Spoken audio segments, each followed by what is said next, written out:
Well, 60 years after Mao took control of China, China is minting billionaires. China's richest man is the country now a founder of BYD, Huang Guangyu. He is worth $5 billion. But as Wei reports, it doesn't always pay to be atop China's rich list. Let's find out why, Wei. Well, Kathy, the faster you rise, the heavier you fall. Remember the richest guy last year? That's Huang Guangyu, founder of Guomei. Is now locked up in Beijing for almost a year now for alleged economic crimes. And he's definitely not the first Chinese billionaire to fall. The Hu report has been publishing China's richest 100 list for over the past decade. And among those people who made the list, 17 have already been convicted. Another 10 are currently under investigation, and 7 others fled the country after problems with authorities. Now, the closer to the top, the tighter the scrutiny.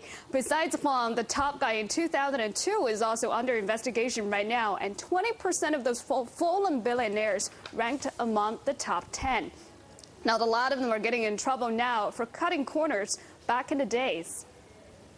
In the early days, there was nobody to, if you needed to capital, let's say, to grow your business, the only way to get that capital was to avoid paying your taxes or, sort of to do some, in some cases, some illegal work, or what is considered with 2020 hindsight after the occasion is illegal.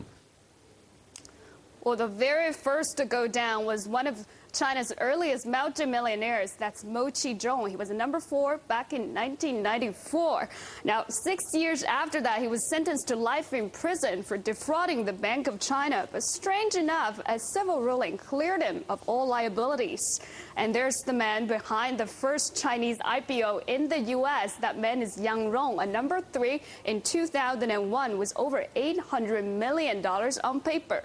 Well, he has lost all of that, and China right now still has an arrest warrant for him. He's also suing the government to recover a 40% stake in the company he founded. And what happened back then was Yang transferred his stake to a fund under the Chinese central bank to adopt a state-owned name. And from there, he was never able to get it back.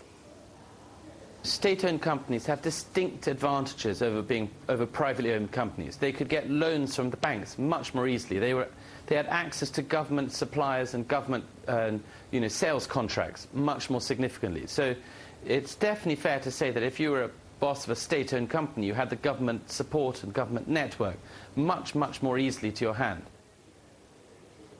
Well, and it's not just money that gets rich people in China in trouble.